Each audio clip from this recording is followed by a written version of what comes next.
Hey everyone, this is Casual Fanatic. Film reviews without the shoes.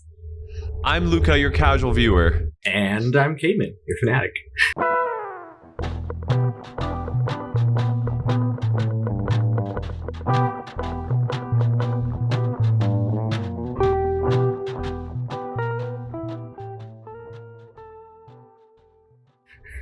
Let's go. Hey Cayman, how are you doing? I'm doing pretty good. How are you? I'm good, man. I just woke up about maybe, let's say, 2 hours ago to an hour ago, on and off sleep, cuddling with my cat kind of deal. Yeah, that's always nice. But no. Yeah, I'm doing good, man. I'm just, living the life.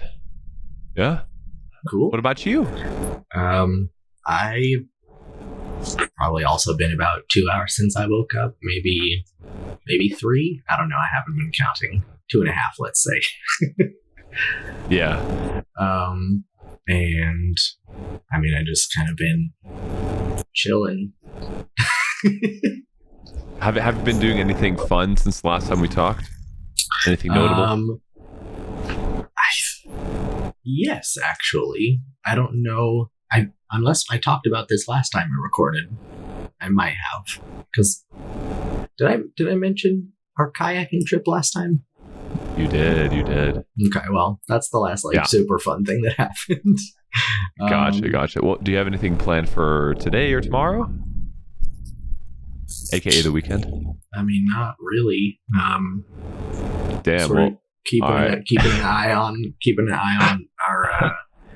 our bees are having a bit of trouble with some. They're called hive beetles. Oh no. Yeah, so I put some traps in there a few days ago and been checking on them, but the beetles themselves actually don't do anything, but they lay eggs inside the frames, and then when their larvae hatch, they eat the honey and then poop like all living things do, and their poop ferments the honey, which means the bees can't use it anymore. Oh no! So it's like so it's a big problem. That's not good. Yeah, I mean, have you had that before in Arkansas, or is it just no? It just happened when we moved here. Dang, that's tough. Yeah.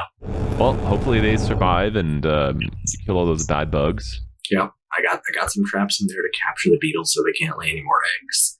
I've scraped off as many little wormies as I can.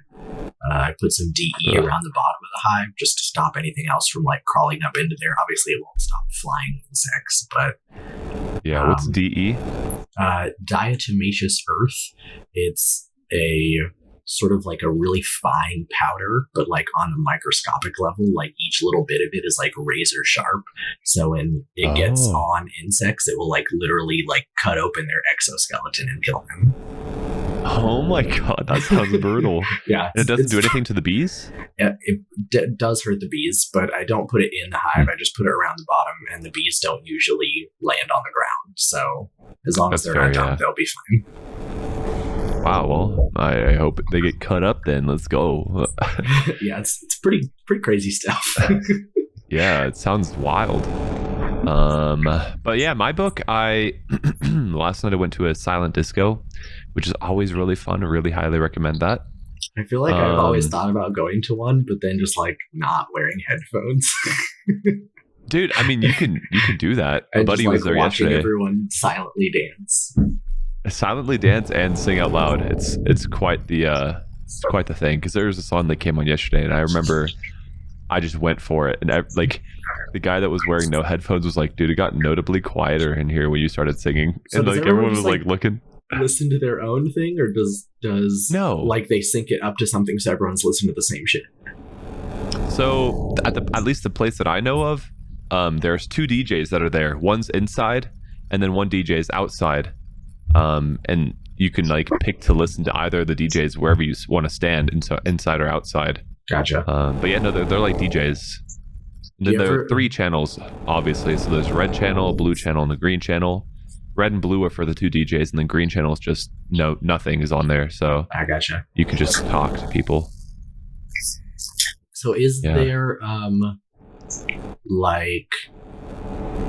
I guess I don't know. I feel like I've seen like videos online of stuff where people they'll go to a silent disco and then like listen to a completely different thing, and so then people will like start dancing with them, thinking that they're listening to the same thing, but they've got a completely different song. Yeah, no, I don't know. We were thinking yesterday when we were leaving, we were like, damn, it'd be fun if like that green channel you can connect to your own phone to. Yeah. And like do like a group Spotify thing and just like you said, listen to your own tunes. But How late no, were I you think that out? kind of takes away from the point. I think I got back home around 3. Damn. Yeah. And then I woke up at around 6. So I was on 3 hours of sleep, then I went to sleep again. And then I think I woke up at like 7:30, and then I was kind of like in and out of like just, you know, like when you wake up and you fall back asleep, you kind of dream like short dreams. Yeah. That's the only time I can dream. Like if it's a full night's sleep, I never dream.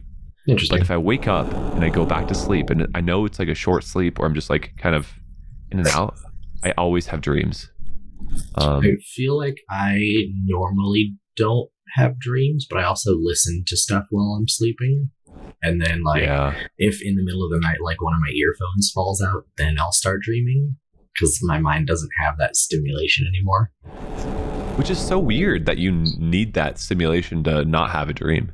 I feel like it'd be the opposite thing. Like you're listening to something and then your brain goes fucking wild. Well, I think because I mean obviously there's like a lot of research is being done on because like dreaming doesn't really make any sense. There is like some research that suggests that dreaming actually leads to like a more like rejuvenating sleep than when you sleep without dreaming. But like I feel like as we don't really fully understand why dreams are a thing that exist, but the small information that I know about it is it seems to be like your mind is just always like your mind can't handle doing nothing. That's like the same reason people go to like sensory deprivation chambers and like they'll just start like seeing and hearing crazy shit. Dude, I have a pass to go to one of those. You should do it. I should do it.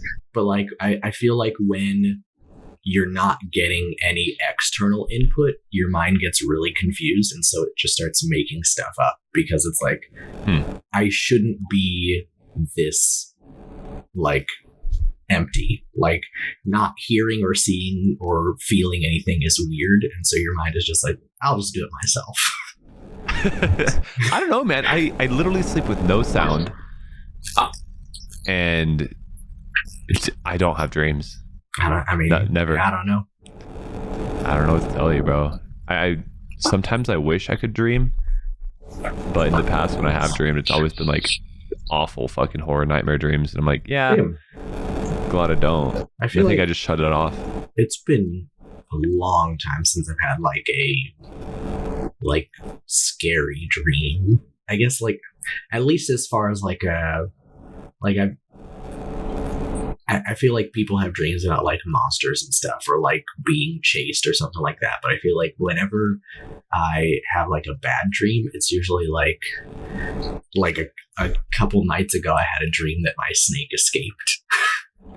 And like, I mean, that's happened before.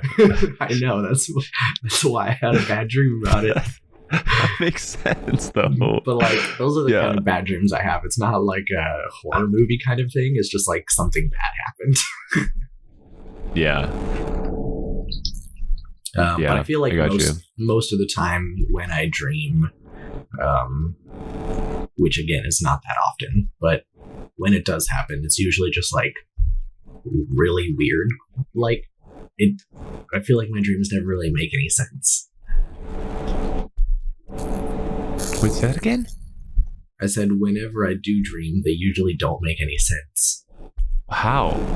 Wait, wait, in the dream or like when you wake up? I mean, I guess both. I feel like in the dream it makes sense. But it's like a dream kind of a sense where it's like you just accept it because you're in the dream. Interesting. But then when you think about it later, you're like, that was ridiculous. None of that made any sense. Yeah. Oh God, yeah, that's weird. No, usually when I dream, it makes sense. I used to I like don't know. keep a journal of my dreams in my phone, Yeah, just because I'd wake up and I'd be like, that was a weird ass dream. I gotta write this down. And it would be like random shit, like just off the top of my head. I think I had one where I was like in a school bus and it was like trying to drive to my high school, but every time we got close, it would like there was like a time loop and we would get reset to the beginning of the street, and then every time we went through, like things got slowly worse, and at the end of the dream we were like in a war zone on this school bus. yeah, that's strange. Yeah, That's not a fun dream. it was very strange. Yeah, well, as long as you don't have that repeatedly, it's pretty good, I guess. Yeah, I don't think I've ever had the same dream twice. I definitely have. Most of my like nightmare dreams, it's like usually the one type that's like repeating, where like something small changes, but it's usually like, I don't know, a rotation of, let's say, 10. Gotcha. And then none of them are fun, unfortunately. Yeah. Yeah, but I was also the guy that I had dreams and I would wake up and I would still be having the dreams. And then I would go down to my parents. Like, this is probably one of the ones that always freaked them out and me. But I was always very calm.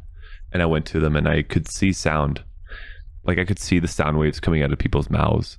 And it felt like it was sucking me in, and I didn't like it. So I told my mom, I woke him up and I was like, I like whispered to him. I was like, I'm having a bad dream. Don't talk. Don't say anything. Have you been? I guess like, are you awake or are you like sleepwalking? I'm way awake. I am awake for it. Big time awake. One time, maybe twice it happened. Hasn't happened for years now, but I was driving back from UTA, our college, and I was just driving in my car, and all of a sudden it hit me like a wave, and bam, I was in a nightmare, and I knew it. And I called my mom and I was like, I'm driving and I'm in a nightmare and I don't know what to do. It was sounds like you fucking got weird. some sort of like crazy imagination if you're just like having I did. visions. I did. Yeah. No, as a kid, dude, I had wild imaginations. But yeah, I don't know. I haven't had it since that time, but it's more of like a feeling. That one was more of like a feeling that like just rolled over me, and it was like I knew my brain was playing tricks on me, and I was like, I'm just gonna pull over and wait this out, or like take a nap. I feel like I've never had, like, even when I was a kid, and I would like, I'd like most kids imagine shit all the time, but I feel like I've never had a moment where I like wasn't in control of the imagination. Like, nothing has ever happened where it's been like I'm imagining something but not on purpose.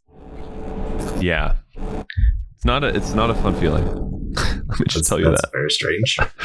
Yeah, no explanation for it, man. I'm healthy, so it is what it is. Yeah. But anyway, besides fucking nightmares, I don't know how we got off track that far, but what movie are we talking about today? Today, we are going to be talking about The Flash, which, if you listen to our last episode, we actually already recorded this episode and then had some technical difficulties, which made me very sad. Yeah, very sad. The text that I got from you was very sad, and it was very apparent you were sad. I was like, hey man, shit happens. But we're doing it again, unfortunately without our guest, but we'll get them back on and everything will be okay. I agree. Yeah, so yeah, this movie came out June 16th of this year, 2023, if anyone's listening in the far future. Directed by Andy Muschietti. Still not sure how to pronounce that name. Machete? Something. Something like that. And stars Ezra Miller, Michael Keaton, and Sasha Calle, as well as, some other people here and there, but I feel like those are the three sort of main people. Yeah. It had an estimated budget of about 200 million, and it only made about 268. It was actually the biggest superhero box office flop in the world. Oh, yep. And there are reasons for it. Yes. I think, obviously, like we'll get into later, the movie itself just wasn't really that good. Also, I think it took too long. I think they announced this movie in like 2014, so it took 9 years to come out. I didn't know that. That's insane. So, what is wrong with them? What happened in the meantime? Do you know? Was it like a writer's strike like we're having currently? I think it was just because things were always troublesome with the DC movies. I think everyone, I mean, I won't say everyone, people had their problems with Man of Steel as well. But I feel like after Man of Steel, people were, I guess, kind of excited to have like an MCU alternative. Like it was like, oh, we're gonna do these like because Man of Steel and the whole idea behind the Zack Snyder DC universe was like it's a lot darker in tone than the Marvel movies. Like it kind of takes itself more seriously, and I think there were a lot of people who were excited about that because having the Marvel attitude all the time, like it gets kind of samey after a while. Right. And Man of Steel was obviously a much more serious movie. And I think DC just got overconfident, and like rather than like having like Marvel had like Iron Man movie, a Hulk movie, a Thor movie, and all Captain America, and then like they took their time building up each individual character, and then they did the Avengers. DC was like Man of Steel, and then immediately into Batman versus Superman, without giving Batman his own movie. It was just like it's going to be this fight between Batman and Superman, and then we're gonna like immediately after that do Justice League and have all of these other characters. Like they didn't really take their time, and I think the results speak for themselves. I mean, the worst box office movie ever. So there you go. So I think tough. It just after a while, people kind of realized that the DC universe was failing. And 9 years of waiting for this movie, people just weren't excited for it anymore by the time it came out. Yeah, no, not excited. And honestly, like, it just wasn't that good, man. It just wasn't it. Yeah. Strange. I think also, because the version of Justice League that came out in 2017 was like started by Zack Snyder, but then he had some personal things he had to deal with, so he had to leave the movie. Joss Whedon came on, who directed the first Avengers movie, and it's a bad movie, but it feels pretty like it's not like stupid bad. Like I feel like this movie is. Well, I don't know. I'd have to go back and watch the other Justice League. They're both pretty bad. But point is, the like hardcore Zack Snyder fans weren't a fan of that. They felt that Joss Whedon had made it too much like the Avengers and like more quippy and lighthearted, whereas Zack Snyder, his like original vision for the movie was a lot more gritty and dark, and that's why there was the whole like release the Snyder Cut thing for a while. Eventually, Warner Brothers did give Zack Snyder more money to finish his version of the movie, which was a whole thing because there were a lot of people out there who believed that the movie, like that's why it was released the Snyder Cut, because a lot of people were under the impression that the movie was complete and just sitting on a shelf somewhere. But Why would they do that? What? But the movie wasn't finished. He had to do a lot of like effects had to be finished. There were a lot of reshoots actually. He pretty much had to like make half the movie still. That's crazy. But eventually it did come out on HBO Max, and that's a like 4-hour movie. Because obviously when it's not in theaters, you don't have as much of a time limit. I feel like the reason movies are normally between 1.5 and 2.5 hours is because obviously in a theater you want to be able to show as many screenings as possible. So like, yeah, if you have a 4-hour movie, you're going to be able to show it like twice in a day, and then that's it. That makes sense. Yeah. Versus, they just want that profit. Yeah. The more times they can show the movie, the more tickets they can sell. So they usually don't like when movies are super long. Yeah. Well, yeah, that makes sense. I mean, totally understandable from a business perspective. But, wow, I mean, 4 hours though, that's a little much, in my opinion. It's a lot for sure. But they released that on HBO Max. I think pretty shortly after that, it was announced that James Gunn, who directed all 3 of the Guardians of the Galaxy movies, was going to take over the DC universe because it wasn't doing well. And so they hired him to come on and sort of just like start from fresh, redo everything, new cast, new stories, and have a more cohesive cinematic universe. And I think I think the reason they chose James Gunn, I think he proved himself that he can handle the DC characters with I don't know if you saw the Suicide Squad movies.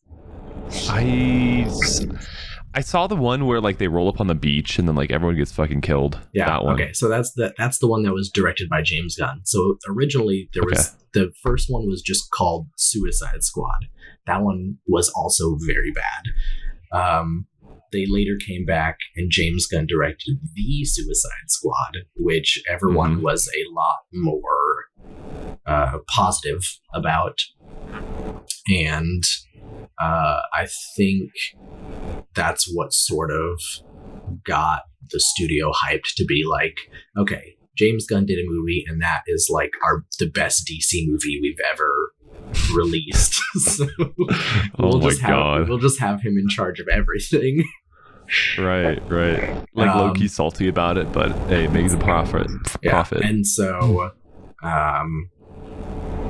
that was also like, obviously that doesn't affect 90% of the audience because they don't see this behind the scenes stuff. But for the movie heads out there, I feel like this was also another reason that a lot of people didn't see The Flash, is because this movie is sort of still attached to the Snyder-Verse, but we already know that like this isn't going anywhere. Like it's not like this movie is going to have a sequel or anything. They're done with this universe. This is just like, we said we'd release it, so I guess we have to, but also it's like there's nothing. The movie is nothing. It's like this happened a few times with some of the Netflix Marvel shows as well. Especially, I think, Jessica Jones. I don't know if you ever watched any of the Netflix shows. No. But Jessica Jones, the 3rd season came out after it had already been announced that the show was canceled. And so that last season also did not do very well. Oh, that is so strange. Yeah. Yeah, that's just bad planning, if you ask me. Like, kind of cringe, but it is what it is, really. Yeah, I don't even know if I ever saw the last season of Jessica Jones. Yeah, I don't know. I don't really watch that stuff, so. Yeah. But yeah, anyway. What were we going to say? I don't know. Oh, just now? Well, I said anyway. No, but before that, I feel like before I started talking about Jessica Jones, it sounded like you were going to say something. Oh, it was probably really, really, really important, but as of currently, I don't remember. Cool. All right. Well, that said, what did you think about The Flash? Okay, so there are a few things that I liked about it. But the probably most prominent thing that I liked about it, and honestly, the biggest thing I liked about it was the Flash's suit. Um, the way with like when he runs, it charges. You could like see the yellow streaks coming through his thing. Granted, I fucking hated his starting position. And last time we recorded this, we talked about this for a while, and we will, I'm sure, now too. Yeah. But the starting position was just awful. And okay, so as a forefronter, because we didn't really cover this, the movie also didn't do good because the character of Flash basically got canceled for all the things, rape, grooming, and violence, which is what... Not the character, the actor, Ezra Miller. Actor, sorry. That's what I meant. That's what I meant. The actor. I was watching this movie with some friends, and my friend, her name is KK, she took my phone because she knew I went to like help with the audio or something. She took my phone and she put 3 notes down in there, and it was rape, grooming, and violence. And then after that, she told me what those were about, and I was like, oh, okay. So honestly, to me, I'm not surprised that this movie didn't do well because of that guy getting fucking canceled and shit on. Yeah, I think it's like a threefold. Like it gets more specific as you go down. I think for a lot of people, they didn't go to see it because the DC movies prior to this haven't been very good, and so when you have a group of bad movies and then you say here's another movie in that group, people are like, pass. Yeah. I think on top of that, I think honestly since the pandemic, people in general just haven't been going to the theaters as much. That is very fair. Yeah, that's kind of hurt every movie. I feel like you like in order to get people out to theaters now, you really have to have something that's worth going to the theater for. And I think a lot of people felt like this just wasn't worth it. No, that wasn't it. Not at all. And so overall, the majority of the people were going because they just thought it was going to be bad. And then you have like a smaller group who's like kind of in the know, and they're like, Ezra Miller is kind of a shit person, so maybe I don't want to support that. And then you have like a maybe an even smaller group who like knows about all the James Gunn stuff and is like keeping up with all that and reasons that they didn't go. Yeah, those would have to be the fanatics because I don't know none of that shit, obviously. But I don't know. I mean, overall, the movie was about a 4 for me out of 10. That's just the number that I would throw at it. There were some cool scenes. I think that overall, the storyline of the movie, the thought of it, was really cool. But I think the execution was just really bad. The CGI was really bad. And they made interesting choices when it came to like scene picking. I don't know. I'm not a movie guy like that, but it was just it didn't really work out for me when I was watching it as just me watching it, just trying to have fun. Yeah. Didn't work out. Yeah. I felt pretty much the same.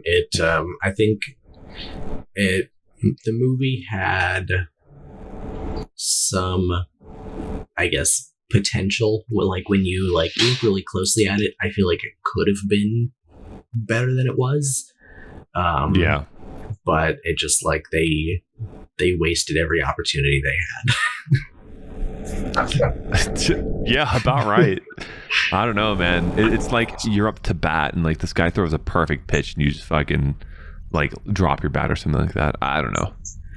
And especially now knowing that they had so long to make it, like you could have gone back and done anything.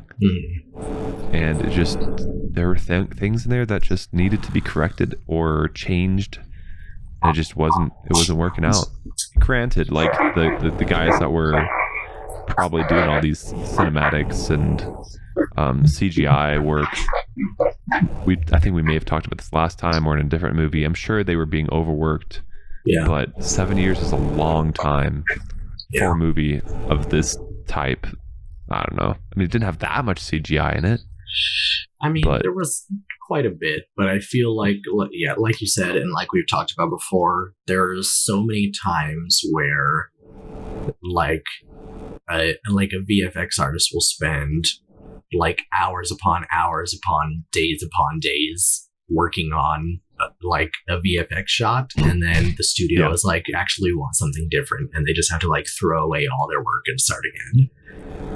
yeah, which is crazy. Yeah, that's tough. And there are a lot of people more in the know than me that I'm sure they have like videos online and stuff that would explain it better, but like the way that the like Hollywood VFX economy works right now, they're kind of like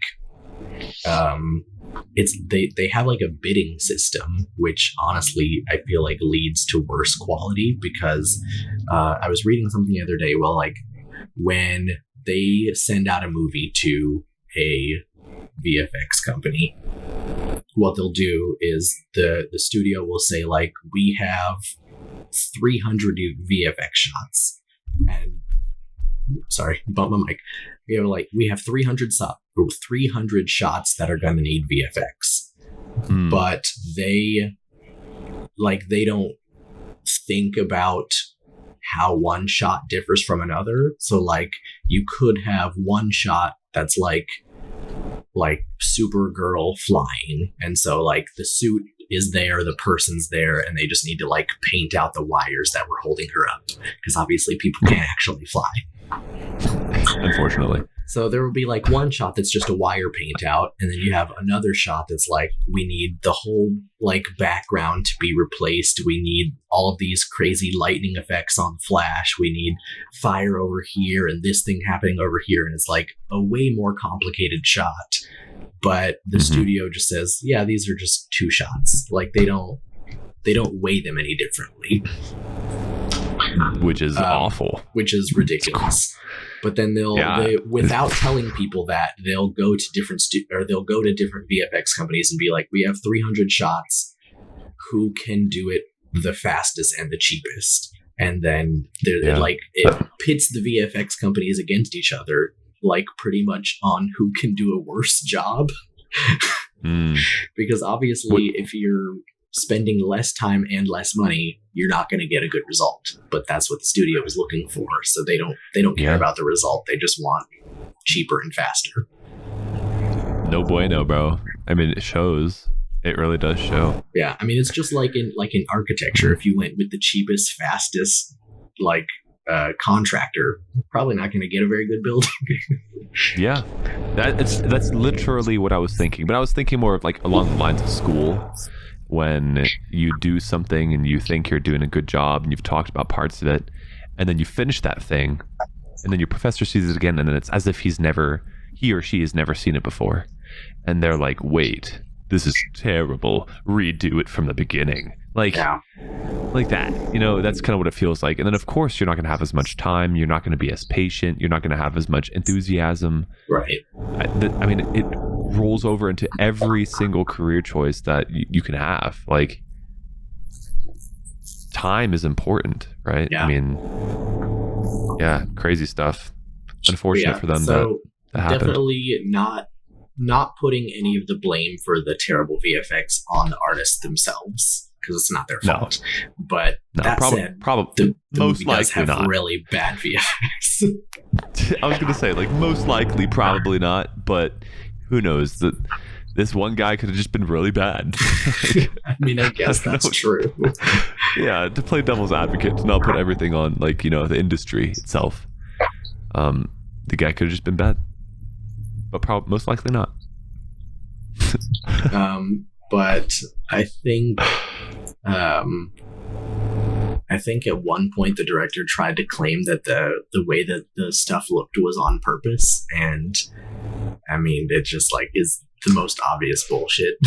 Bro, no chance. No chance. That's what you were going for. Yeah, I was going for it to look kind of bad. I was going for it to look like a PlayStation 1 cutscene. Yeah, literally. Like GTA 5. That's what I wanted it to look like. Not bad. Honestly, not even GTA 5 quality, like 3 maybe. True. Yeah, I mean, yeah, it is what it is. What can you do? Yeah. But I don't know if, I mean, I guess it's been a couple weeks. It's not like I remember it that well, or you remember it that well. I'm trying to decide if we should do the boxing ring because we've done this before. So no, I think with the viewers knowing that we had technical issues, I think we just go ahead and let them know what the boxing review was, or Okay. actual thing is, without us doing it, because I mean, we've So- already done it before. Unfortunately, guys, I'm sorry. guys. Yeah.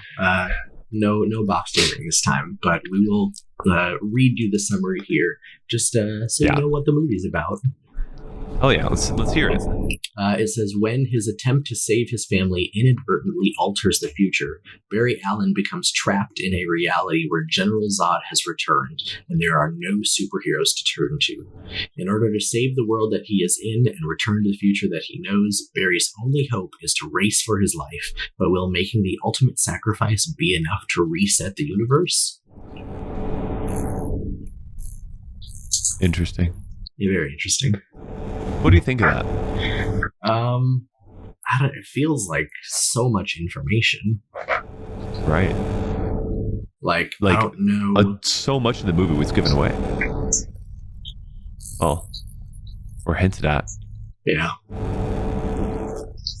Not a fan. It's weird that I feel like it gives a lot away about the plot, but then doesn't give away like specific things. Like it talks about like having to reset the universe and General Zod and all that, but doesn't mention, I guess it says no superheroes, so it makes sense that it wouldn't mention it, even though that's a lie. But I'm like, it doesn't mention Batman or Superwoman.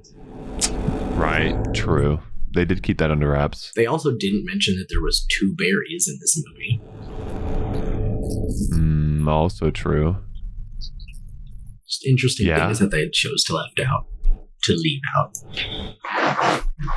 Yeah, I don't know. I mean, I guess it doesn't give too much away. There's still enough mystery that happens in the movie while watching it. Yeah. But yeah, I don't know. I think maybe talking about them, I don't know if you need to say that you're going to go in the future and then the past, that kind of thing. I don't know if that's needed. You could be more vague about that. Either way. Either way. Cool. All right, well then let's take a quick break and we'll come back for our spoiler review. Let's do it.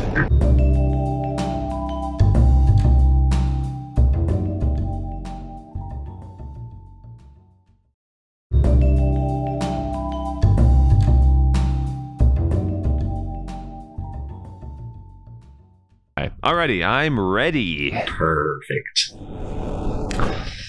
Alrighty, well, I think it's time to introduce my other alter ego that many have not heard.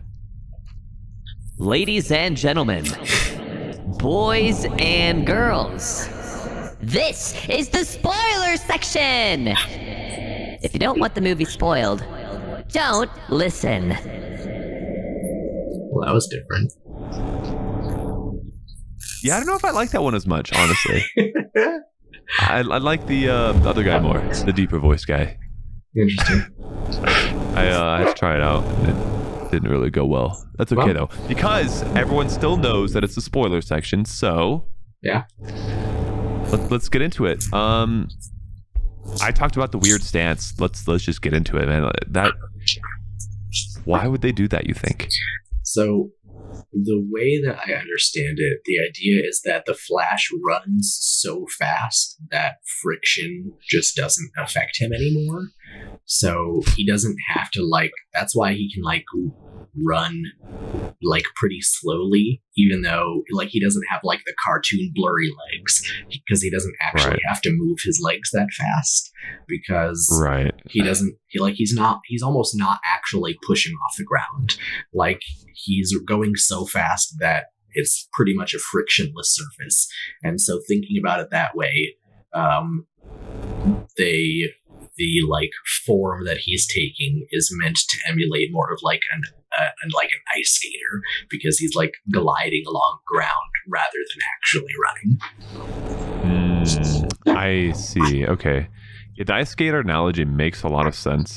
But at the same time, I do think that the way they made him look while like jog running was just it looked as if he actually didn't know how to run as a regular human. Mm-hmm. I don't know, it just like looked like the mechanics were a little bit off, as if, you know, he wasn't used to running or something like that. But yeah, I mean, with your point being made, that is probably most likely what they had in mind for that. But honestly, like sitting in the movie and watching that, very strange. I don't know if I enjoyed any of it. I like the suit lighting up, but that was about it. Just didn't bother me as much this time because I've seen it so many times before. Because, I mean, I guess not so many times. I think he was like briefly in Suicide Squad, but other than that, the only other movie he was in was the two Justice League movies. But I guess being in 2.5 other movies, I'm like, I've gotten over the fact that he runs in a ridiculous way. So it just like didn't bother me as much in this one. You'd already gotten over it, kind of thing. Which makes sense, because you have to get over it to get through the movie. Yeah, that was like literally my first note, because that was probably one of the first things that happened. So I had to get that off my chest. Although the running itself looked very strange, I will say I think the initial shot where it like the camera is like right behind his heel when he's like, I guess, activating the speed force and the world like stretches out in front of him, I thought that was a really cool shot. Yeah, that was pretty cool. Kind of like a wormhole effect. Yeah, it's almost like the like jumping to light speed in Star Wars, where the stars just like stretch out. Yeah, the warp speed. Yeah, or light speed. I don't know which one it is, but yeah, that. Or hyper speed. Honestly, don't know Star Wars that well. Sorry guys, for all the Star Wars fans out there. Yeah, I feel like I should too, but I'm pretty sure it's light speed. But I could be wrong. I think warp speed is a Star Trek thing. Yeah, or like a different speed. I mean, I'm sure they can't just go one speed, right? I mean, or maybe they just do. Yeah, I think that they have like, you're either in hyperspace or you're not in hyperspace. Oh gosh, maybe we need to do a Star Wars review to read up on it. No, I'm kidding.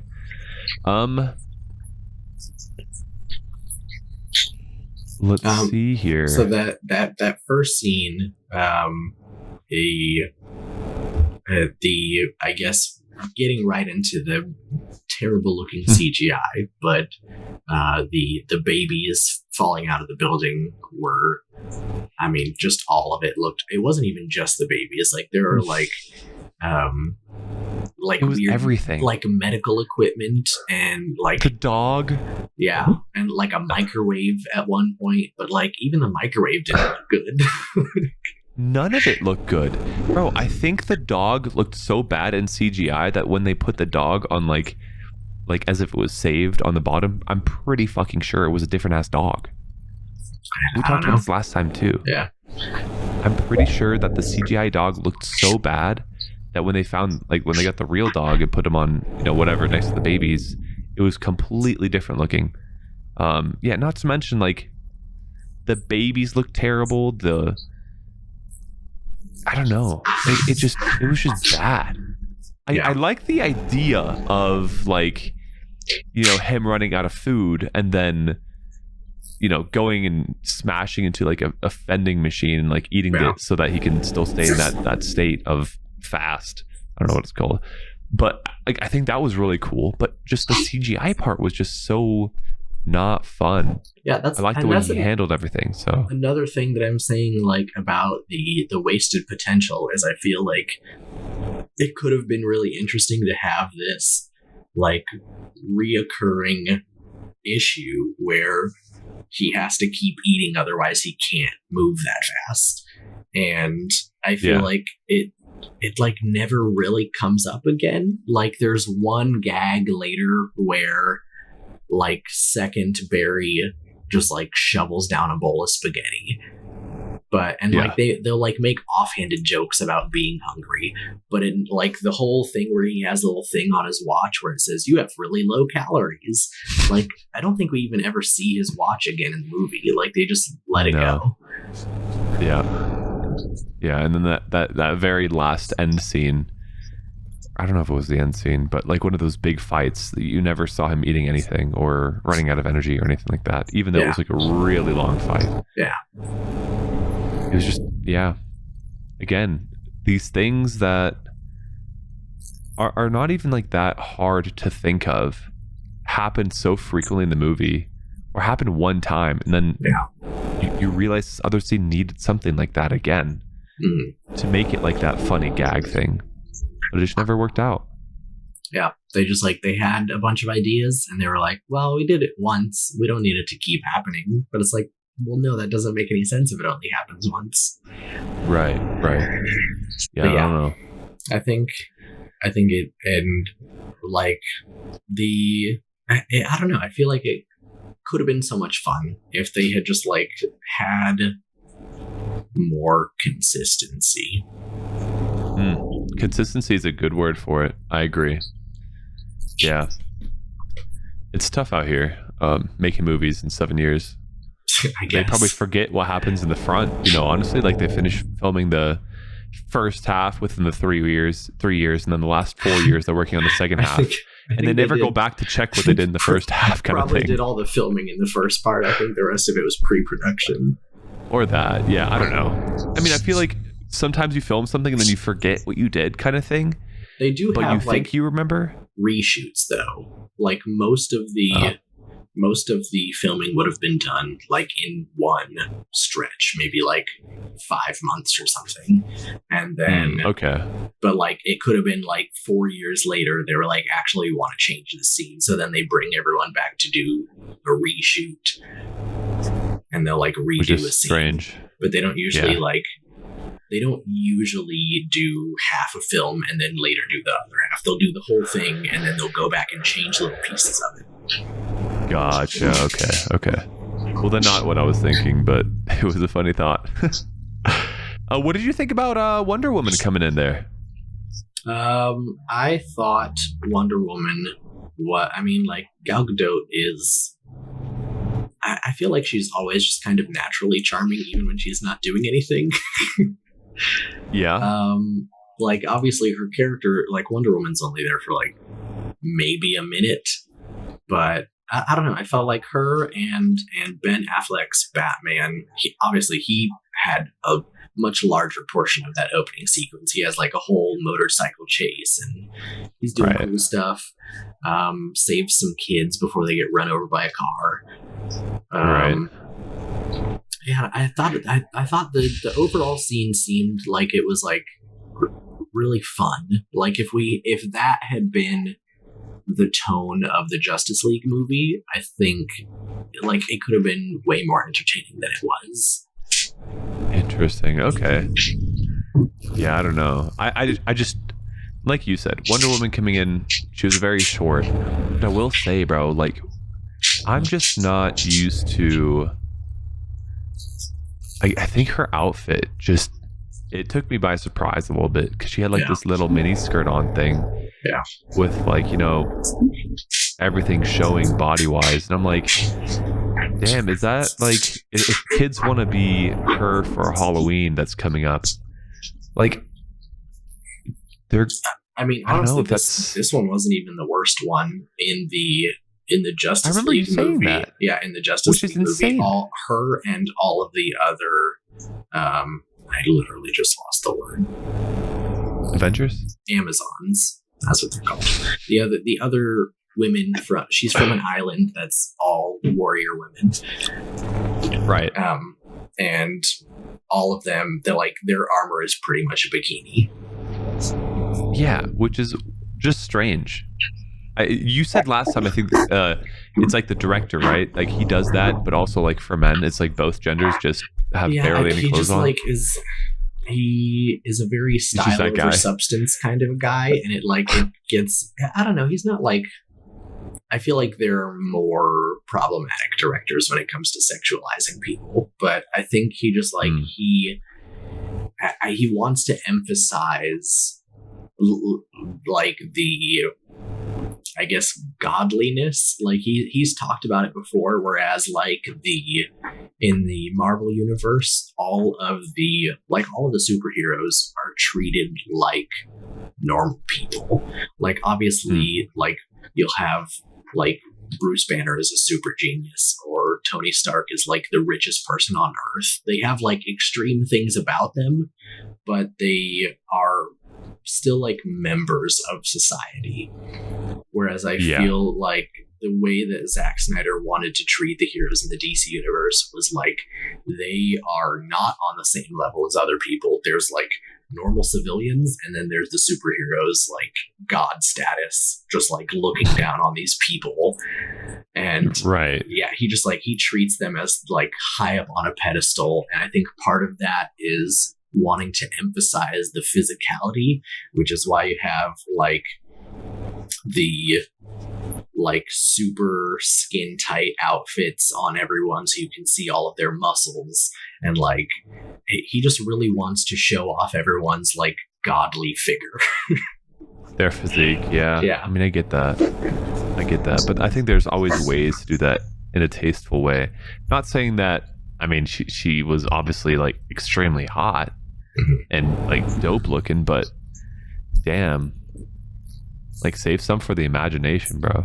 I don't know. Like in the Zack Snyder cut of Justice League, there's a scene where there's like a hallway with 6 giant women in it, and all of them have like I said, even skimpier than Wonder Woman's outfit in this one, but it's like armor, and has like a slow motion scene of them swinging hammers and like close up shots of their abs, and they're like, I mean, cool, I guess. I don't know. I think he's just like, a lot of the stuff Zack Snyder does is just him being like, I think this would look really cool. Yeah, and I mean, hit or miss. You know, I think it mostly hits.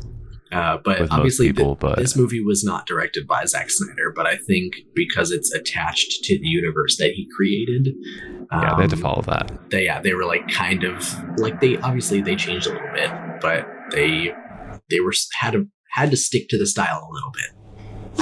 Right. No, yeah, I totally understand. That was kind of like the opener scene. And then it goes into his wife just dies, right? Like right away almost. Barry's dad's wife. Oh, or his mom. Yeah. Barry's mom. Sorry, his mom. I was like, that's a weird. Yeah, his mom. I was like, wow, I made that really hard for myself. I was like, well, so like she just fucking gets like shanked or killed somehow. Yeah, because he's after that whole opening scene, he gets a call from his dad because his dad has been in prison for several years for his mom's murder, and like Barry has pretty much made it his life's mission to prove that his dad didn't do it. And so he gets a call because apparently they're going to have like an appeal case tomorrow or something, or in a couple days or something like that. And so he just like is flashing. I think it's just a flashback, like him just remembering the day that his mom died.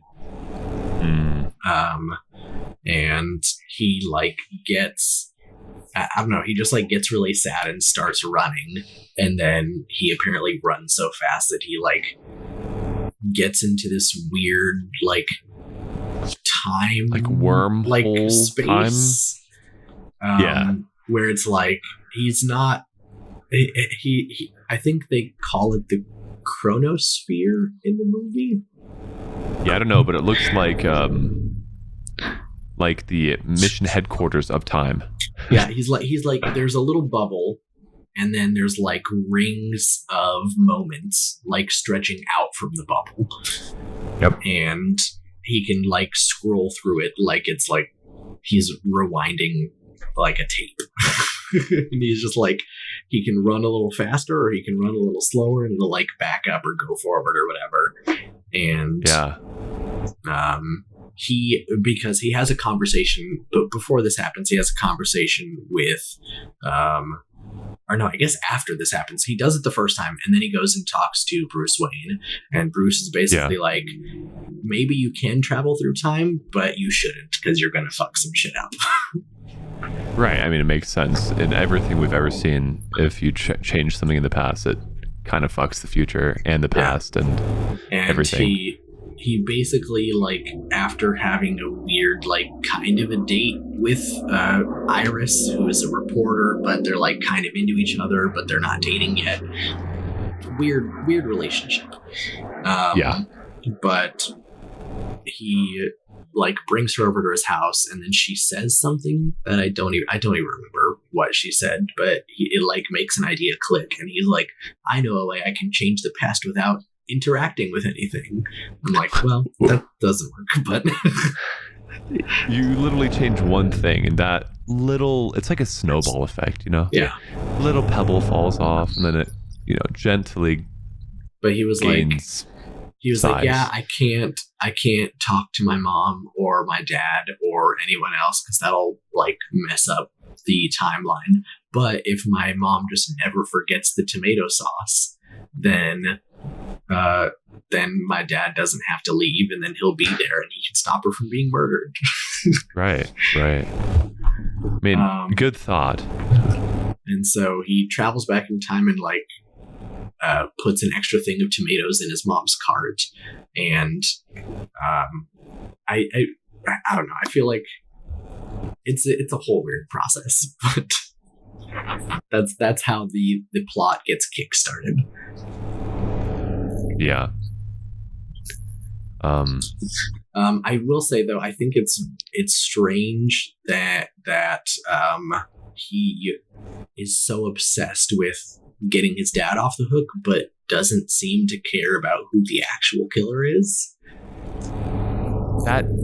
Yes. Like not once is he like interested in finding out who actually killed his mom. He just wants to prove that his dad didn't do it.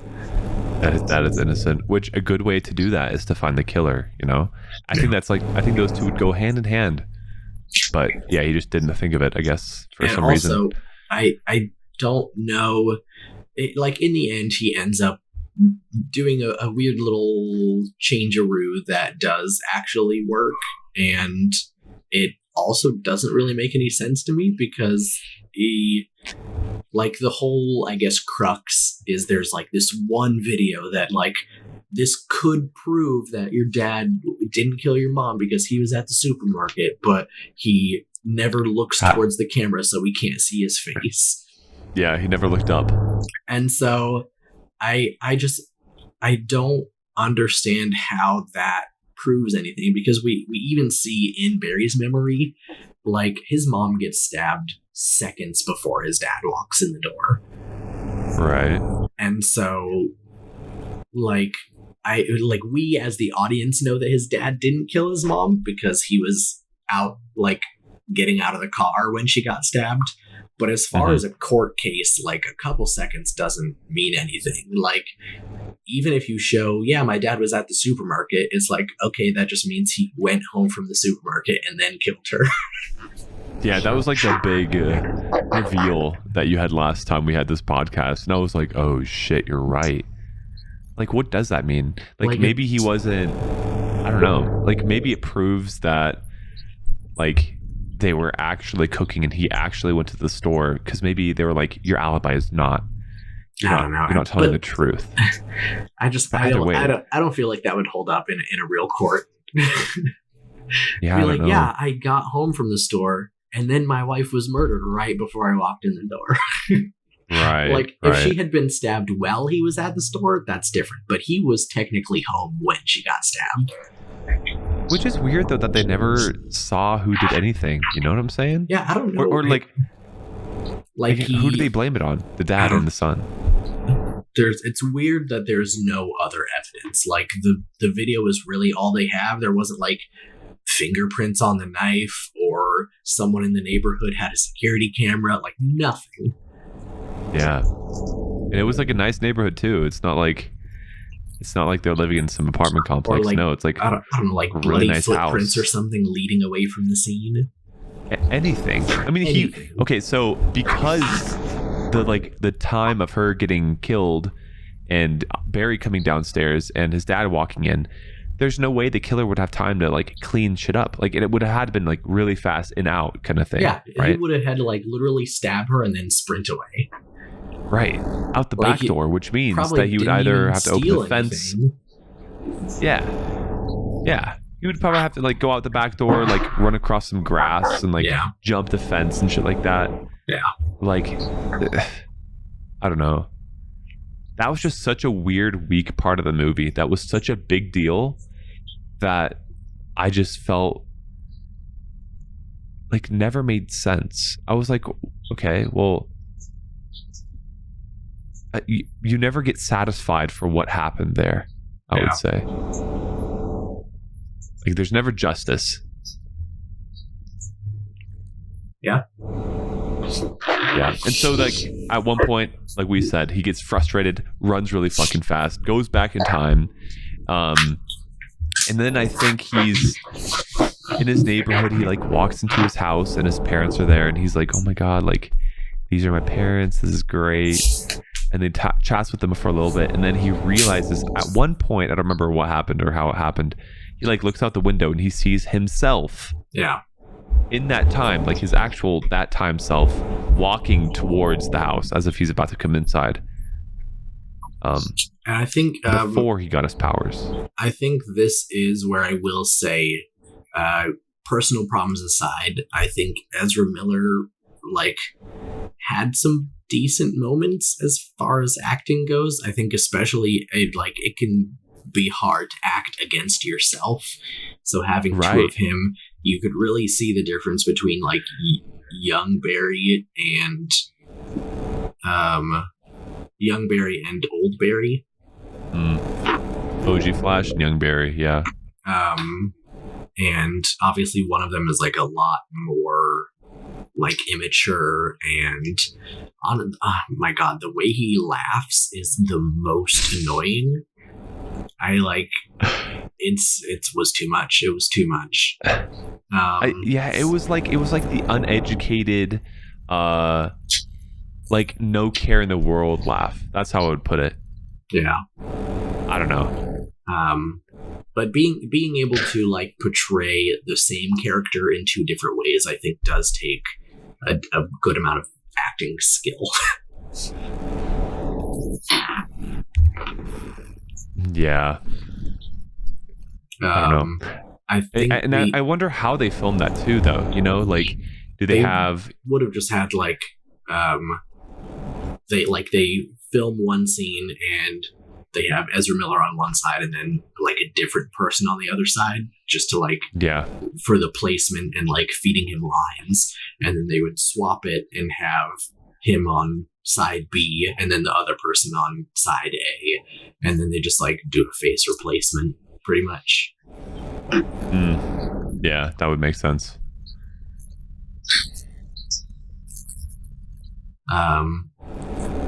Another thing that I noticed though is this I feel like overall this movie seems to have the opposite message of Across the Spider-Verse, which we also did recently. And it feels strange to me that two movies coming out right after each other are like so opposite, because this one, like the, I guess, overarching like lesson that Barry learns is that there are like obviously you can't mess with time. Like something happens and that thing is always going to happen. There are like these fixed moments, like Batman and Superwoman dying. Like no matter how many times you go back and try and fix that, they're always going to die because that's a fixed moment in time. Yeah. But then in Spider-Verse, like, and I know I mentioned this in our Spider-Verse episode as well, because we never really get a straight answer on who's right and who's wrong. But the antagonist of that movie tries to make the argument that there are fixed moments in time, and Miles Morales is of the idea that he can change whatever he wants and it's okay. But I'm like, with the way that movie ends, we don't really know who's right, which is a little irritating. But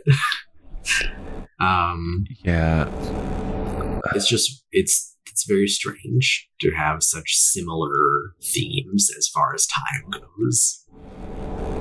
Yeah, I mean, time is like one of those things that no one really understands, that we just put a name on and try to put. I mean, like I said, like we usually name things that we don't know exactly what they're there for or how they work. That's why we have names for things. I don't know why, like, the past 2-3 years has been, like, all about the multiverse. Like, this movie has multiverse. Spider-Verse obviously is a multiverse thing. We had Doctor Strange in the Multiverse of Madness. We had Everything Everywhere All at Once was a multiverse movie. Like, I don't know why every movie within the past 3 years is like, we have to talk about the multiverse. Because I think it's like an easy out. That's kind of how I see it. It's like dude, in the multiverse, anything can fucking happen. Anything you put your mind to. But they don't even use it that way. Like, that would be fun if they were like multiverse. And I will say, I think Everything Everywhere All at Once does a better job of that. Like, there's a universe where they're just rocks sitting on a cliff. It's like they really go out of the box with the different universes in that movie. But other movies, like, this is one of my complaints about Doctor Strange, is like they go to another universe and they're like, oh, everything's exactly like our universe except for the traffic lights are upside down. Right. Multiple things than just the traffic light. But yeah, strange, like weird things like that. Yeah, I don't know. I feel like that happens in a lot of movies where it's like mostly the same and it's just like a tiny bit different, instead of being like, wow, really look at all of these endless possibilities. Yeah. I mean, in different like eras, there's always certain things that is the talk of the time, right? Like in I don't exactly know what dates these were between, but let's say quicksand, right? Quicksand was such a big deal to people back in the day because we didn't really understand it, but it was like really scary because it would just suck you up into like this nothingness. So tons and tons and tons of movies were made about quicksand because that was the thing at that time. Or like Shark Attack movies, that was also a really big thing, like Jaws. And then all those movies around that time were about shark attacks. And then I think that's more of space travel, right? Hollywood trying to because like push an agenda. Hollywood people aren't very creative, and so like a movie like Jaws comes out and it does really good and everyone loves it. And instead of being like, oh, people like this original story and these interesting like filming techniques, instead all of the studio execs are like, people like shark. And so they just start making more shark movies. People like shark, make shark move.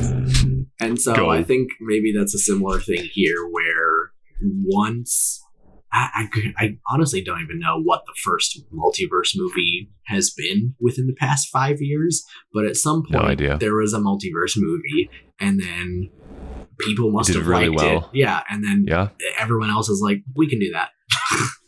Yeah. Honestly, and not everyone can do that. Or it might have been the first Spider-Verse movie, honestly. Oh, maybe. Yeah, I mean, I don't know.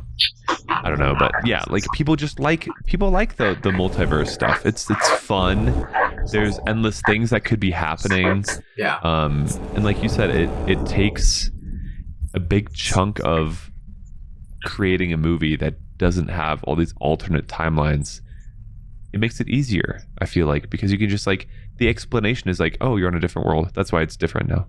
That's why. I mean, that's really cool. To an extent. I don't know. I think it doesn't always work out that well. Well, no, but it's easier than making a solid movie just on one planet, in one timeline.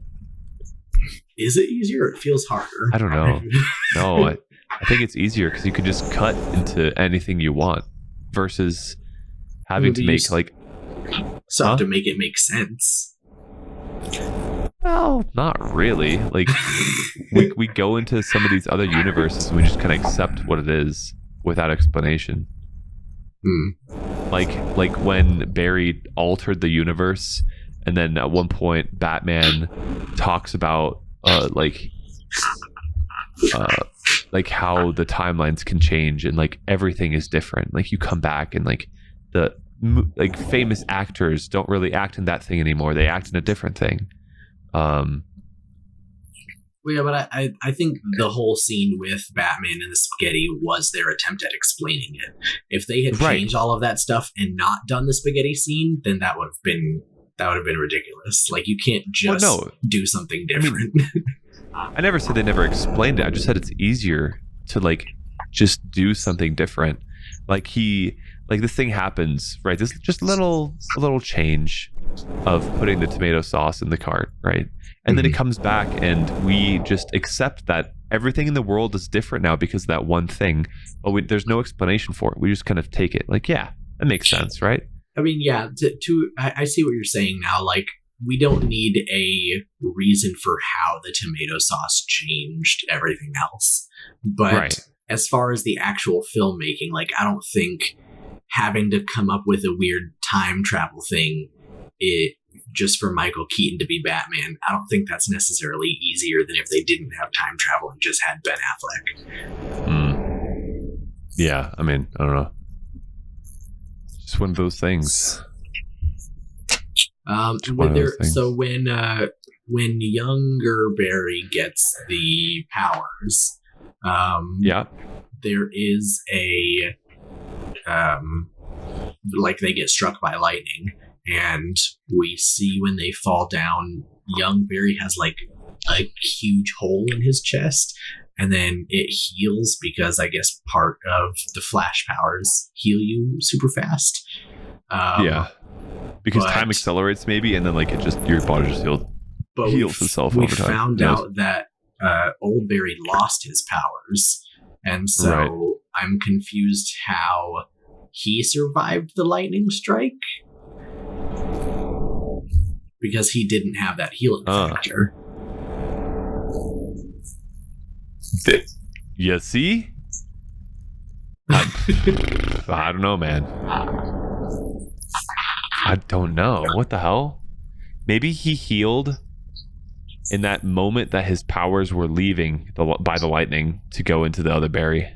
Maybe like that split second, it just healed him and then it left. I don't fucking know. Or maybe he still had the powers, but they were just really, really, really dormant. I don't know, man. But yeah, no, that's a good question. Like, that doesn't make any sense, really.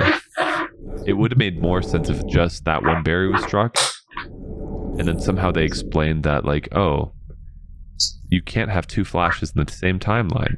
And honestly, even if they would have made two Flashes, that would have been pretty fun. They could have made something with that too. I mean, eventually they had two Flashes. I mean, yeah, but from the get-go, that would have been funny too. Like him trying to chase the new Flash all over the city and you know, burning his clothes off and all that stuff. I will say I did like the joke where he tells him about the suit and how it's like hidden inside the ring, and he was like, all right, push the button, and then the suit comes out, and I guess the younger Flash was assuming it was going to be like a kind of like Iron Man where his suit just like appears on him, but it just like shoots out of the ring and flops on the ground, and older Barry is like, no, you have to actually put the suit on. It like came out of the ring like really cool looking and like that slow mo, and then it like a deflated balloon just kind of like fell down. But I think that's a really cool idea of the fact that he just uses his super speed to just literally take off his clothes and then put on that suit. Yeah, that's such a good idea. I like that. Although you don't see it, but you can imagine it happening, I guess. And it satisfies Kamen for the non-nanotechnology aspect of it. I like the idea of a superhero having to put on their suit. If it just magically appears on them, then it's no fun. That's fair. You know, we never actually see Batman put on a suit. ever, right? I mean, definitely not in this movie. There might have been another movie where we watched him suit up. I don't think I've ever seen him suit up ever. Granted, I haven't seen all the things, but still. I think I was- in the in Batman Forever there's a suit up scene, or maybe Batman and Robin. One of those two. There's definitely a suit up scene. Oh, okay. Yeah, I just remember like in this movie, like you see like these really cool Batman suits, and then all of a sudden he's standing there in the suit. He's like, I'm Batman. Yeah, Not really, but yeah, you know what I mean. I did like the whole spaghetti scene. I thought it was for as much as I'm saying that the multiverse trope seems kind of played out. I think they found a way to have an original take on it, because a lot of other recent multiverse stuff is, I mean, and a lot of this is Marvel, and so obviously they're gonna have the same time travel explanation because it's all the same universe. But Right. I feel like usually, like you were saying earlier, if you change something in the past, it changes the future.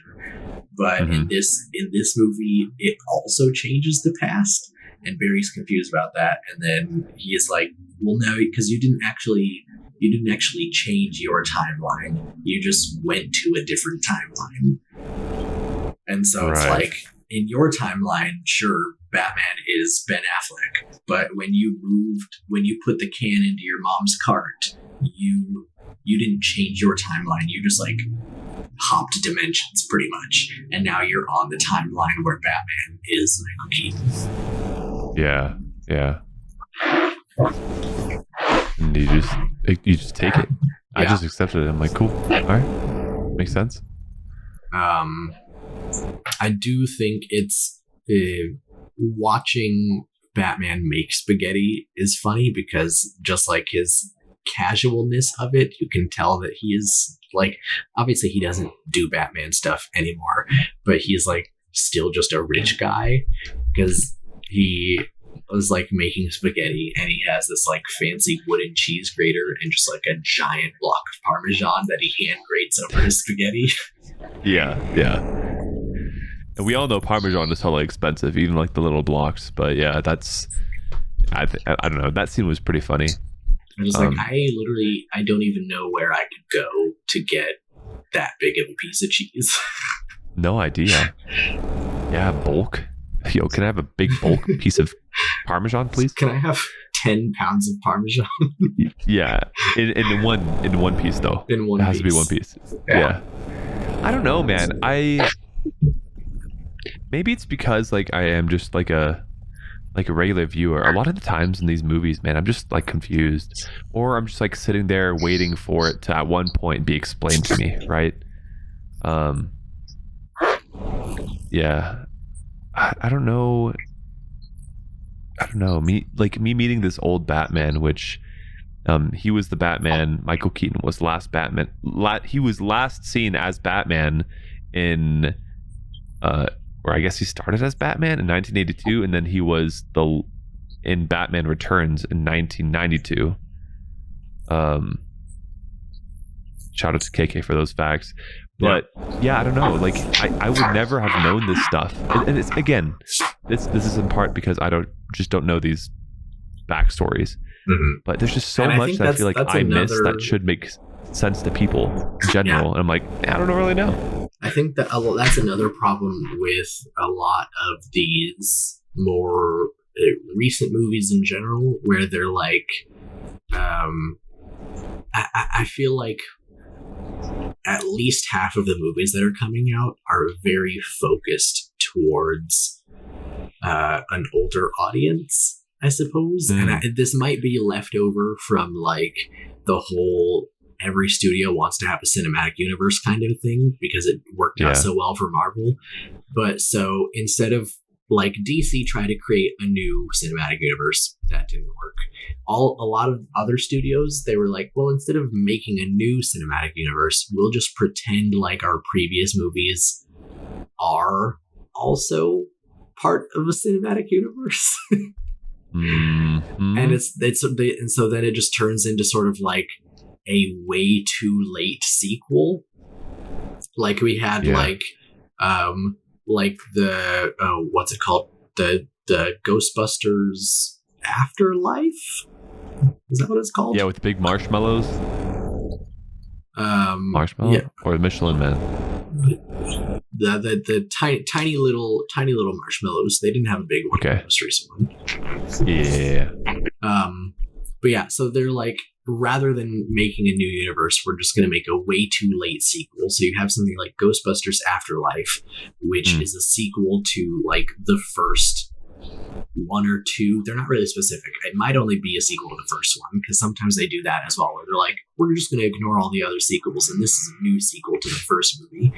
But still, it's been like 20 years since those Ghostbusters movies. Like, that's, you can't be making a sequel and be like, yep, this is a follow-up to that. It just like, I don't know, it works sometimes, but I feel like for most people it's just like, you missed your chance, you should have done it earlier, because now all of the characters that we know and love from those other movies are all old people. So then you have like super old Ghostbusters in that movie. They came out with the new Halloween trilogy. That's also a sequel to like the original Halloween movie. And I think the main character in those is named Laurie Strode. Honestly, I've never seen any of the Halloween movies, but same. her character's name is Laurie, and then she comes back in this new Halloween trilogy, and she's like a super old person. Or you have like the new Indiana Jones is like, guess what? Indiana Jones is old as fuck now. I feel like they have so many of these things, and it's like, no, I feel like people just don't really want to see that. Like, I don't know, I guess some people might, but I don't know very many people who are like, you know what, I'd love to see this super cool action hero from the 90s, but as an 80-year-old. That's fun. That's so strange that's the thing.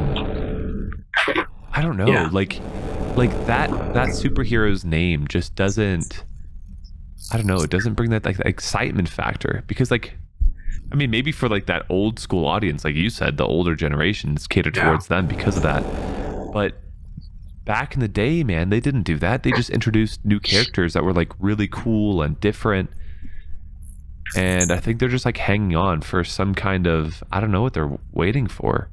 I don't know. I think they're just running out losing of ideas, audiences. and so they're just using old ideas. Yeah, I mean, but yeah, that's the ton of same reruns thing here, or like, sequels. I feel like half of this movie was just an excuse for them to bring back Michael Keaton as Batman. But it's like, it's not even like Michael Keaton did a bad job in this movie, but it's like we didn't need his Batman. Like, we didn't need to see old man Batman. Yeah, I don't know. It was strange, very strange. Very strange. Let's see here. I do. Speaking of Batman, when they were trying to rescue Wonder Woman, there was a scene that I think was maybe the funniest scene in the movie for me, anyway. Was when they're walking through the hallway, and like one of the factory workers like walks up on them, and then Batman like tries to like scare that he like steps towards them, tries to be scary, and the guy is just like not scared at all. Just that one guy is there all alone. He's like, bro, like leave me the fuck alone, man. Like, yeah. I think that was probably one of the more funny scenes, and or Barry when he lost his powers running in the circle, like in that slow motion kind of run. Yeah, it was that one or that one for me. I will say though, speaking of Superwoman, I think that was another area for me where I felt like there was a lot of wasted potential, because I think I don't know, I feel like there were moments where I could see the energy that Sasha Kaye was giving this character, where I felt like I don't know, it was interesting. It pulled me in. It made me want to see more of this character, and yet I feel like they something with the way that her character was written was very, I don't know, just like one note. Like she goes through the same arc as Superman does in Man of Steel, but in like 5 seconds, where they rescue her, and she's like, yeah, General Zod's probably going to kill billions of people, but I don't care. And then she flies off and then sees Zod murder one guy, and she's like, oh no, he's bad. Yeah. You realize that like General Zod didn't like, I guess, keep his deal or wasn't a man of the people, and then she was like, oh no, now I gotta flip the switch. And but boom, it was like, it makes no does sense. that. Yeah, and all of a sudden she's trying to save everyone. Yeah. So that was kind of weird. I don't know why they did that, but I feel like I think Sasha Kaye did a good job as far as she projected the strength that Henry Cavill did without having the ginormous physique that Henry Cavill does. Right. Like I feel like she made you believe that she is strong with just like her posture and the way that she holds herself. Well, yeah, everything. Yeah, posture, the way she held herself, the way she talked, just the decision making. I don't know. Yeah, like you said, very interested to see if she ever would come back. Granted, you brought up Zod, and for some reason that guy is just a tank of a character. I mean, he can eat anything and he'll be fine. Yeah. But yeah, no, she was great. I think her acting was on point. I think the way that she like presented herself in like that weak manner, and then presented herself in like the strong, bold manner, and also in like the thankful manner, was a really nice range to see her do. Yeah, I think going back to how you had mentioned earlier how you could tell where there was a lot of things where it felt like it was supposed to be a reference to something, but you didn't get it because you didn't see the earlier thing. Yeah. And so I feel like that, like we were talking about how a lot of these kind of movies seem focused towards an older audience. And I think that is also just like a industry-wide problem where, I mean, yes, it's like, it's important to get the older demographic into theaters as well. And I feel like maybe there's some research out there that's like, old people buy more movie tickets, so we have to start selling to them more than the young people. But I feel like you're really cutting out a section of your audience when you do things like this, where you're like, it doesn't feel like a bonus anymore. Like, I feel like there are certain times where like older movies, it's not like this is a brand new thing. Older movies have done this, but usually it'll be like, here is a full complete movie, and then there'll be like stuff sprinkled in there. It's like, if you get it, you get it, and if you don't, it doesn't affect you at all. It doesn't. It doesn't matter. But I feel like they're getting like so much more, they're putting so much importance on these references, where it's like, in this movie there's literally like a 10-minute sequence of just references to other shit, and it's like, if you don't get those references, that's You're 10 lost minutes in the sauce. It's of wasted time in the movie. Like, that scene does nothing for you if you haven't seen that stuff, right? Yeah, and granted, so, when I do see that stuff, I just take it as face value. I'm like, all right, sure. Right. Not really sure why this is happening, but it was there, and that's a new thing for me. And so I learned. feel like that kind of weakens the movie a little bit when you have so much time spent on just being like, you remember this better movie? Well, look, we got that here. We got that good stuff here. Yeah, I don't know. It's strange. Yeah, and I'm sure it feels happens to me very way more strange. than I even fucking realize. That's the sad part. Yeah. Another thing that, I guess, not really a funny moment, but like a moment that I wasn't expecting, so it caught me off guard a little bit, and I enjoyed that it caught me off guard, was Batman just like nose diving into that ship and just like blowing up and nothing happens. Yeah. Like, I feel like that's such a stereotypical moment for like a movie like this, where you'll have like some pilot is like, oh no, I'm going down, but I'm not going down alone, and they'll like crash their ship into the enemy ship, and then everyone dies, and you're like, wow, they died, but they saved us all. And Yep. Batman tries to do that, and it just like doesn't work. Nothing works, man. The ship had a fucking shield all over it. It was protected, and Batman just killed himself basically. And all that happened was because Batman was shot once by, granted, an alien weapon, but still, like, you would think that there's some type of Batman tech that would get him out of that, but nope. He was like, I've been hit, I'm going down, and I'm going straight to this ship. And nothing, like Gaiman just said, nothing happened from it. Very unfortunate. Another thing that I understand why they didn't do it, but also I feel like would have been cool and would have made more sense is Barry goes back in time, and then obviously there's another Barry, because going back in time doesn't just erase your past self. So he goes back in time, and that's why there's two Barrys. But then during the finale, those two Barrys also go back in time like thousands of times, or at least like both of them go back like 5 times, and then one of them goes back many times after that. And I feel like I don't understand why there's only ever 2 of them. I feel like it should be like that Family Guy scene. Yeah, like the 2 of them go back, and then there's 4 of them, and then all 4 of them go back, and then there's 8 of them, and then right. It just keeps going just like that. I agree.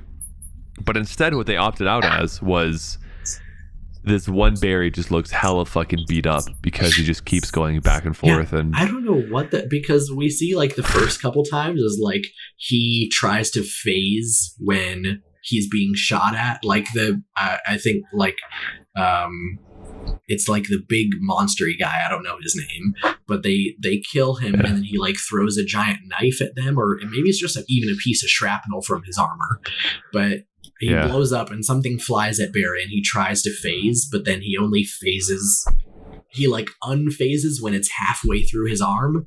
So then it just like gets stuck in his arm.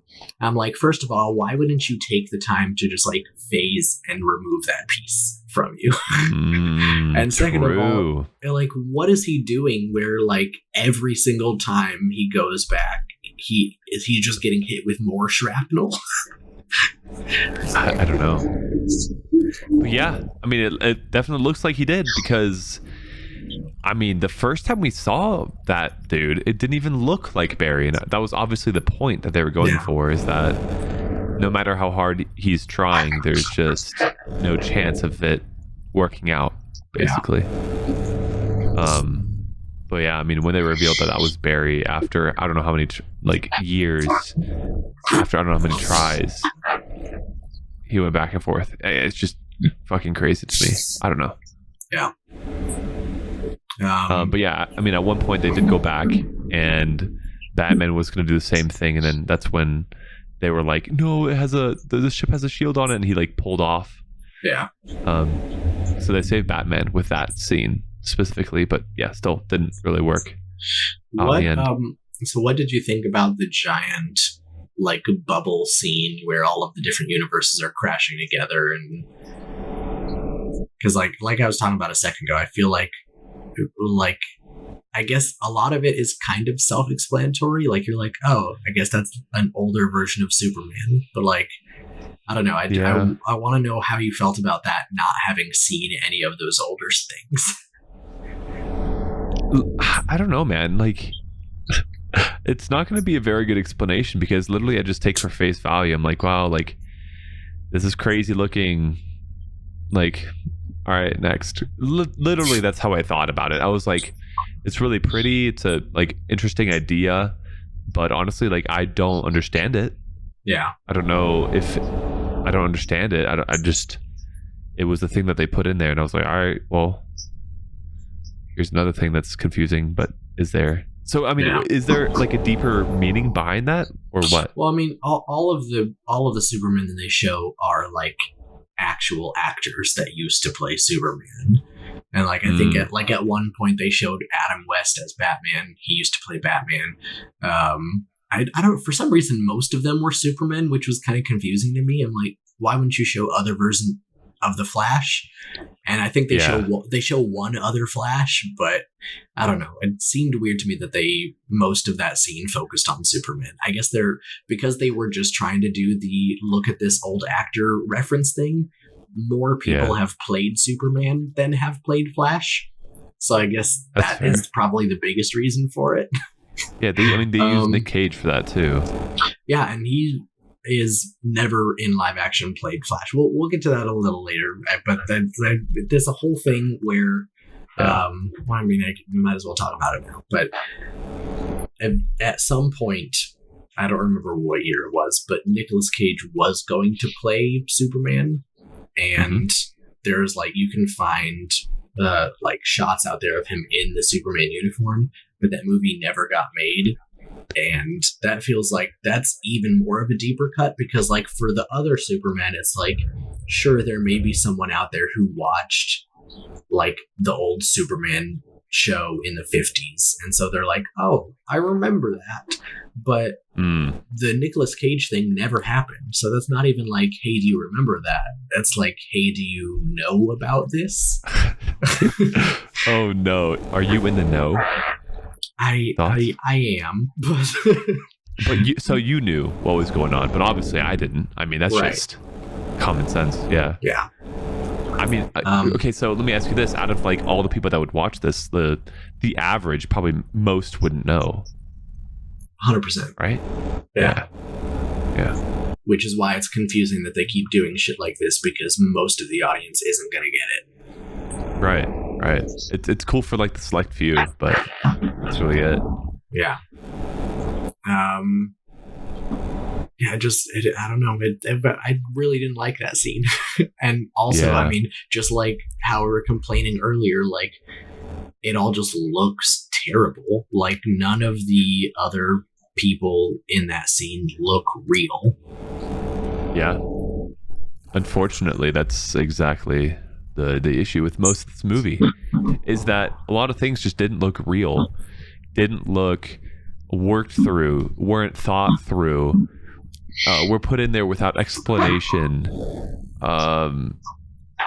It just that's why the movie didn't do well.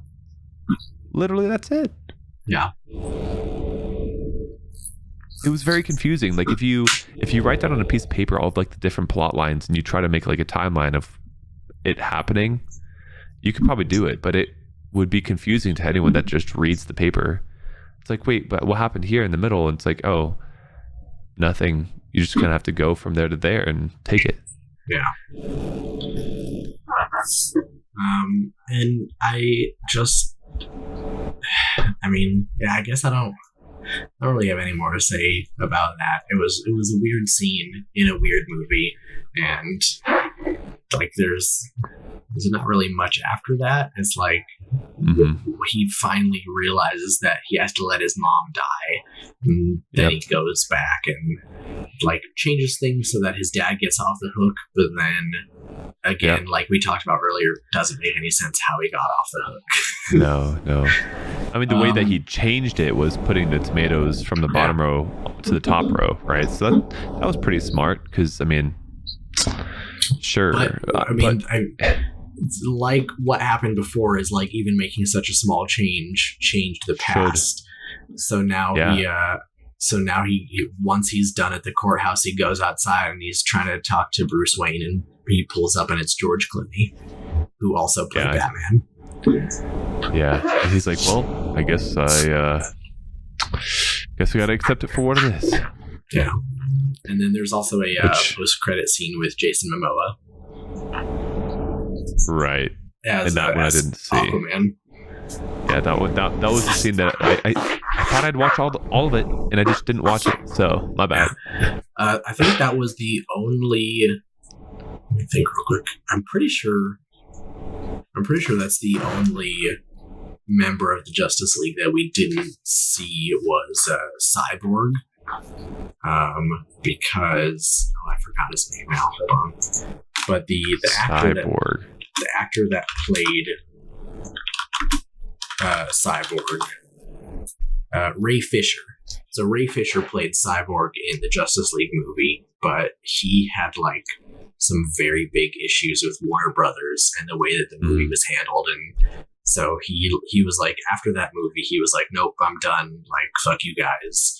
And so Cyborg doesn't appear in this movie, but we at least briefly see every other. Well, no, Henry Cavill doesn't come back in person anyway. We can kind of see him in the weird Flash going back in time bubble. There's a scene where we see Superman.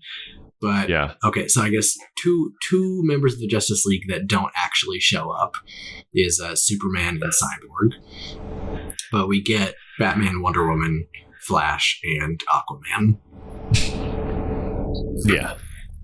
Which, but I mean, I wouldn't know who showed up or who didn't show up. All I know is that Superman didn't show up because he's like one of the biggest guys. The Aquaman scene at the end though was really funny. I honestly, if we're counting that as part of the movie as a whole, I think that might be even funnier than the scene I mentioned earlier. What happened in that scene again? They're stumbling out of a bar drunk, and Barry is telling him about. He basically said, "You're pretty much the same in every universe." Hello, and you're basic, my guy. And Aquaman is like super wasted, and he goes outside and falls asleep in a puddle. Yeah, Barry's that's good. Barry's like, "We gotta get you home," and he goes, "I am home," and points to the water. Aquaman. Anywhere where there's water, I'll fall asleep, baby. That's funny. I wish I would have seen it. Didn't though, unfortunately. Yeah. But yeah, I don't have much more to say, unfortunately. I definitely don't. Yeah. Which means we can move on to trivia. Let's do it. A few short little tidbits here. First one is that Michael Keaton was 71 at the time of the film's release, making him the oldest actor to play Batman in live action. Crazy. Good for him. Put it in the books. Yeah. Old man playing Batman. Like I had mentioned previously, the film was announced in 2014 and released just this year.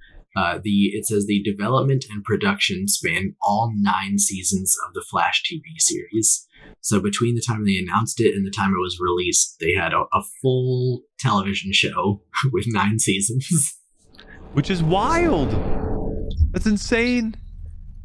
Wait, do they cross actors from the show to the movie? In the show they do, but not in the movie. Okay.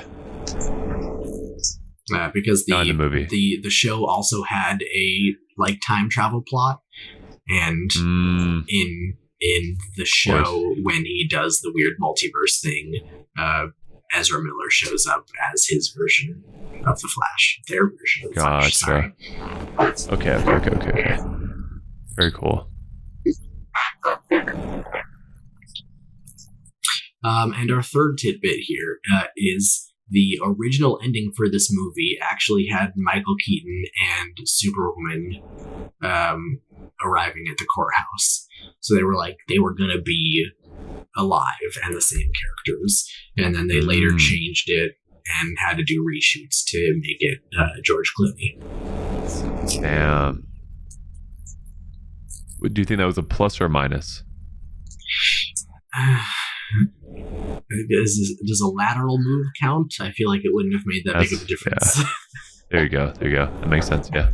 It's different, but it's not necessarily better or worse. Right. But yeah, that's it for trivia. Perfect. Let us go on to Get Wrecked. Get Wrecked. And I have mine ready to go. Ready to fire off. Let's do it. Yeah, so for those people that have, granted, this is not an ad. These are never ads. For people that have like super light hair like I do, again, shout out to KK because she told me about this, and it actually is insane. So my hair like has, like right now, you can see I showered. My hair kind of like lays flat on my face, on my head, my skull.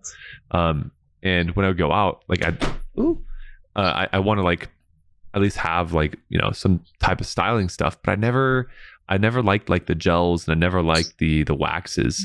And so this thing here, it's called Haze Styling Powder by Evo. This stuff here, hands down, probably the most amazing thing that you can do for your hair if it's like light and short enough.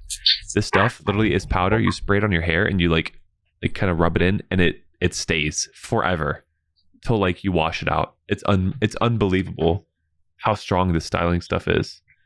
It goes a long way. One spray of this powder thing makes all my hairs stand up whichever way I want them to. So highly recommend that. My recommendation is going to be a movie called 9 Days, which it stars Winston Duke, who many of you may know as M'Baku from the Black Panther movies. Oh yeah. He is amazing.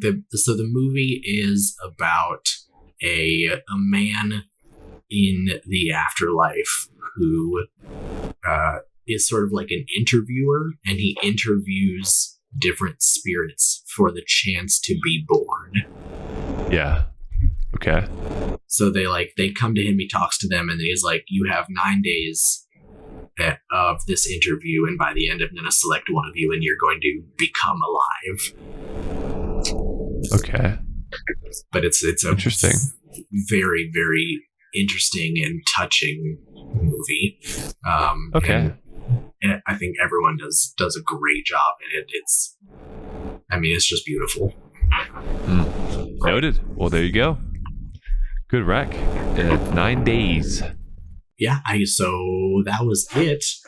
If you enjoyed this episode, be sure to subscribe. If you're watching us on YouTube, give us a thumbs up and hit the bell icon.